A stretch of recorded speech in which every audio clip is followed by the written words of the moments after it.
All right, guys, back in the hot seat today and back with a little bit more taking flight for our English. Hopefully you enjoyed it yesterday.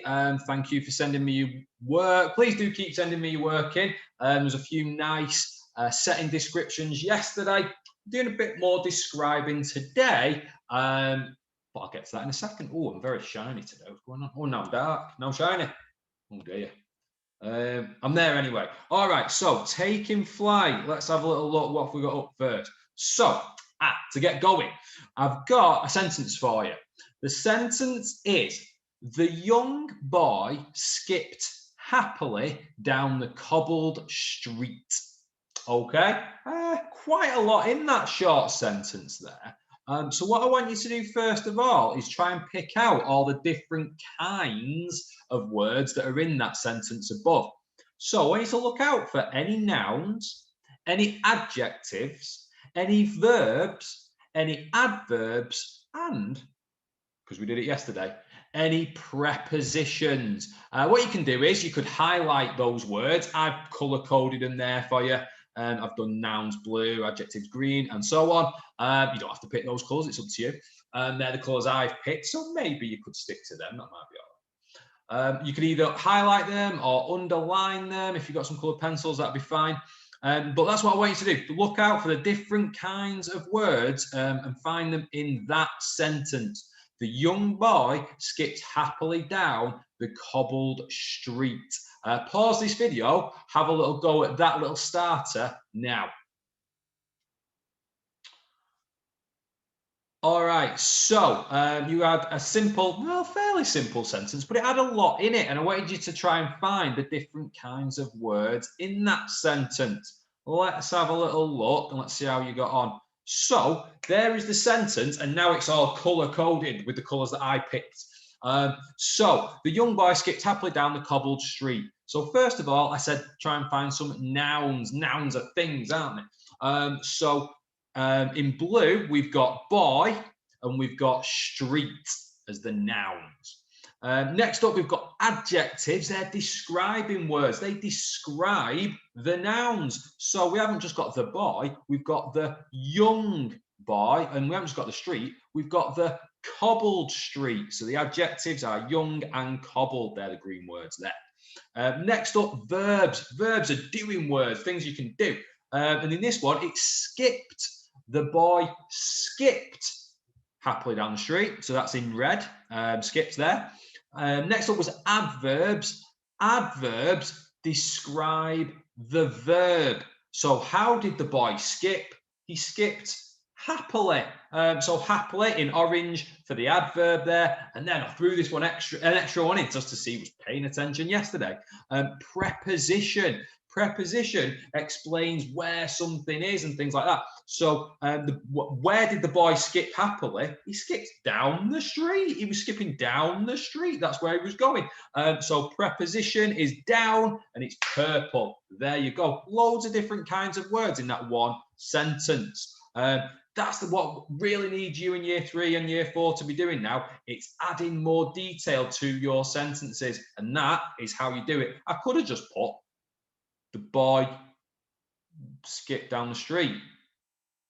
Nah, boring. So I had to pick some extra words to make it more interesting there. Next, one extra little thing I want to think about is the adverb happily. So it says the boy skipped happily down the cobbled street. What I want you to do though now, as a little extra, is can you do that sentence again, the same words, all the same words, but can you change where the adverb goes? So the adverb is happily. The young boy skipped happily down the cobbled street. Can you put that word happily somewhere else in a different place in that sentence so the sentence still makes sense? I want to see if you can do that one. Have a go. Pause this video. Have a go at that.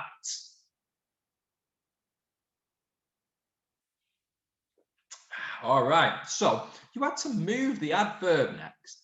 You had to move it into a different place in the same sentence, using all the same words, but it still has to make sense. So let's have a little look at that. Can you do it? You can. You can actually put it in two different places. You could start with it. Happily, the young boy skipped down the cobbled street.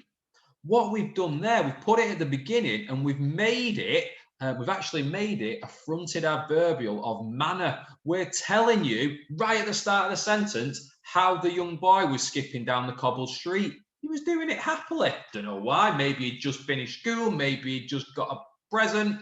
I don't know.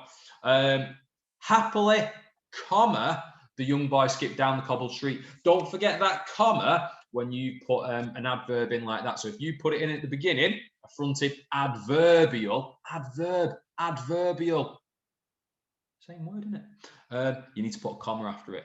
Or you could do it this way. The young boy happily skipped down the cobbled street. I've just switched happily and skipped around there. Do it different way around. Still makes sense, doesn't it? He's happily skipped down the street. Nice one. Okay, moving on to a little bit of taking flight stuff. What I would do, if you've not already today, take a bit of time and watch Taking Flight again. If you need to pause me to go and do it, do that now. All right, so today we're going to be thinking about the characters a little bit more. Yesterday we thought about the setting, in particular the setting of the garage, because there's a lot going on in there. It's quite a busy garage. Let's think about the characters today. All right, so you are going to need this sheet from your resource pack. If you've not been collected from school yet, go and collect one. You don't need to because you're printing your own out. You're going to need this one today. It's the one that looks like this. It says describe the characters. It says resource 2A at the bottom. And what you're going to have a go at is creating a mind map describing the three main characters in the film, in the story. And the three main characters are Tony, that's the boy's name. We've got Grandpa, and we've got his dad as well. They're the only three characters we see. So they're the characters you're going to be describing today. And we do this in class all the time. Maybe on your whiteboard, you write the name of someone in the middle or something in the middle, and then you have to come up with loads of different ideas about it all around the outside. So you've got a sheet. If you don't want to use the sheet and you want to do it in your book, that's fine. I don't mind. But on the sheet, you've got the names of the characters in the circles, and then all around the outside of them, I want you to come up with words to describe them. And yes, of course, I want you to describe their appearance, what they look like, clothes they're wearing, things like that. But I also want you to try and describe a little bit more about their personalities. What kind of people are they? What makes them special? What things do they like? Anything to describe their personalities is, I think, for this, is going to be a little bit better than just their appearance. Okay, so I want you to spend more time describing their personalities if you can. Try and use some exciting adjectives. And if you've got a thesaurus at home, try and use it to help you. I'm also going to put on Class Dojo a link to an online one, just in case you haven't got one at home. All right, so the thesaurus will be really good because it'll help you find some different words. Yeah, we could say grandpa's old. But could you find some other words, some synonyms, that means other words for old that make it sound a little bit interesting, makes yours sound different from other people's as well.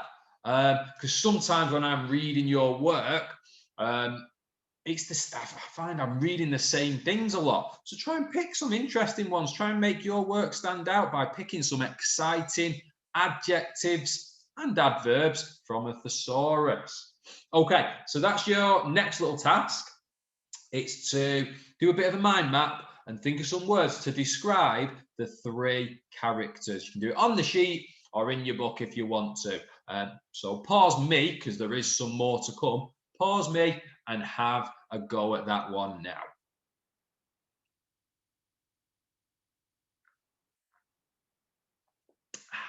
Okay, right, I've got a nice cup of tea for this. I've got a couple more bits for you. This is why I like the taking flight thing, you know, because it gives you like smaller little tasks and then a bit of a writing task at the end. So that's why I'm quite liking it at So yeah, next up, and this isn't even the last task. Next up, you've got some thesaurus practice. Maybe you had a little go with a thesaurus there, or the online one.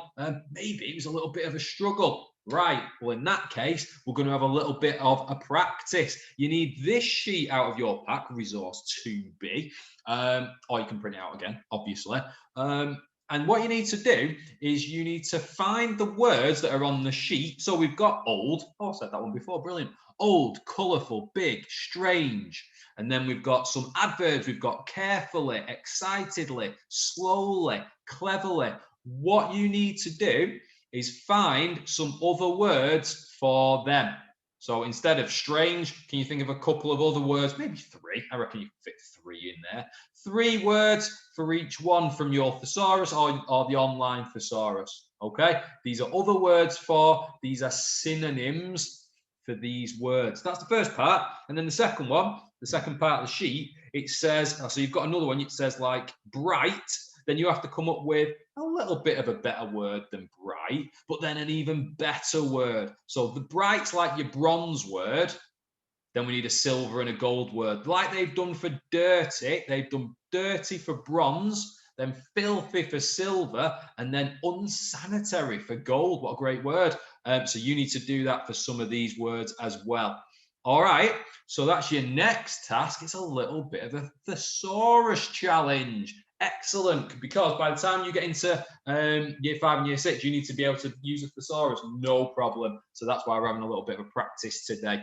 And obviously gets us some better vocabulary, some better words for our writing. So that's your next challenge, thesaurus practice. Pause me, have a go at that.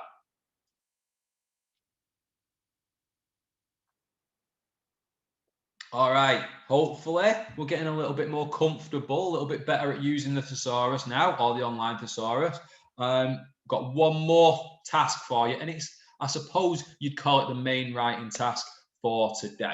So today you're going to be using what you've done to do a little bit more writing. You're going to use your character mind maps with all your descriptive words about the characters, and what I want you to do is to write a character description for each character using full expanded sentences. So at the moment, you've just got a load of adjectives and adverbs about the characters, simple words about them. What I want you to do now is write in full sentences using some of those words, okay? And a paragraph for each character would be great. So you've got Tony the boy, you've got Grandpa, and you've got his dad as well. I definitely think you should be able, because we've watched the film loads of times now, I think you should be able to write me a nice paragraph using proper sentences. I don't want a bullet point list or anything like that. I want it to be proper sentences, expanded sentences, interesting sentences, filled with adjectives, adverbs, like we looked at the beginning of this lesson with the boy on the cobbled street. Okay, that's what I want you to have a go at today. Proper sentences. There's a reason why I keep saying proper sentences. It's because a lot of people don't send proper sentences. So please have a go at writing some proper sentences today. All right, what you can do as an extra, if you've got the colours, underline any adjectives in red, any of the descriptive words, and any adverbs, any words you've used to describe the verbs, in blue. Okay, that's an extra one. If you've got the colours and you can do it, brilliant. And I've just put on at the end just to remind me and to remind you, use your thesaurus. Okay, we've already spent a little bit of time on it today. You'll already have found some great words in it. You can use it again. I'm not going to say don't use the thesaurus. Use it again, because you are using it to describe the 3 characters in full sentences. All right, that is the main task today. That's the one that you need to send me. Don't worry too much about sending me the other bits. The other bits are for you, so you can do this one. This is the main bit. So if you're going to send me anything today, send me this writing task. That is it for our English today. I'll be back with some maths later, and I'll be back with some more English tomorrow. I will see you all a little bit later.